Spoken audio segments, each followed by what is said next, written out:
Hey, what is up, fellow raiders? This is Vulcan Dan, and in today's Raid Shadow Legends video, we are going to talk about the new Christmas fusion, legendary fusion that we will have this Christmas season. He is TATURA RIMEHIDE, defense-based spirit champion, and as you can see from the artwork right here, looks really cool. Another four-legged champion. We don't have a lot of these in the game. Off of the top of my head, I could think of Draco, Virgum car, but yeah, we don't really have a lot, so it's quite cool. I really like the artwork on this one. Looks like it has a really good kit as well. Unlike last year for the Christmas fusion, we've had Pixneal. Of course, a lot of players were disappointed with that one even after the buff, so we're hoping that Pixneal gets another buff sometime early next year. But yeah, really hopeful for that one. But for TATURA RIMEHIDE, I don't think we need to worry about that. He is definitely worth fusing, in my opinion. He can definitely help out in a lot of the PvE content in this game. His A1 can be booked to a 100% chance to place a 50% decreased accuracy on a single enemy for 2 turns. That is going to be great for a lot of the boss contents in this game, wherein you only have to worry about one boss. You can have 100% uptime on that decreased accuracy on that boss. So that's a really great skill to have. A2, 5-turn cooldown when not booked. We still do not have information on what that will be when you fully book out this champion.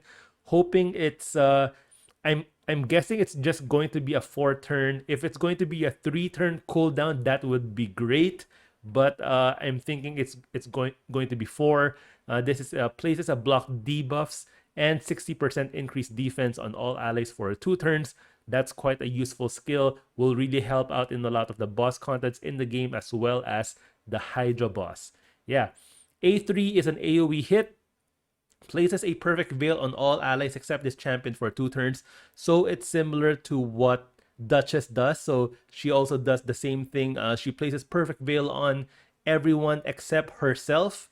Yeah, but this guy also places a shield on himself for 2 turns, equal to 20% of the damage inflicted. So he's defense based, so I'm thinking you have to pump him up with a lot of defense. You might be good to build him to 100% crit rate as well for that shield to be big enough to be worth your while.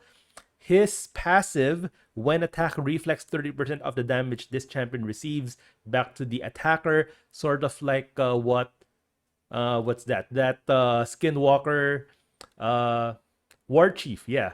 Similar passive there. Also has a 30% chance of placing a freeze debuff on the attacker for 1 turn. Of course, this is a Christmas fusion, and a Christmas fusion is not complete without freeze. So we have that right there. Yeah, so overall, looks like a really solid kit. Will really help out in a lot of areas in the game. I'm thinking this might be a fusion because the news said that this is going to be a fusion champion, not a fragment. We're still not sure of that one, but if that is the case, then we will have to build up our potion supply again, because that's one of the difficult things about a fusion champion. You have to get a lot of rares, epics. You have to build them up to 40 and then to 50, and then make sure you ascend them all the way up. So you will need a lot of potions, but yeah, we will still have to wait for more information if that is the case. But yeah, for the champion itself, I think this is going to be worth fusing, definitely, especially with the Hydra clan boss, and of course for Doom Tower as well. I think he will be very useful. All right, so yeah, that's my breakdown of this champion. Looking forward to this one for this Christmas. Yeah, thank you guys for watching. Hope you found this useful, and eventually when we get complete information on the fusion event for this champion, I will post a detailed guide to help you guys out when you're fusing this champion over the course of during the Christmas season. All right, thank you guys for watching, and I'll see you guys in my next video.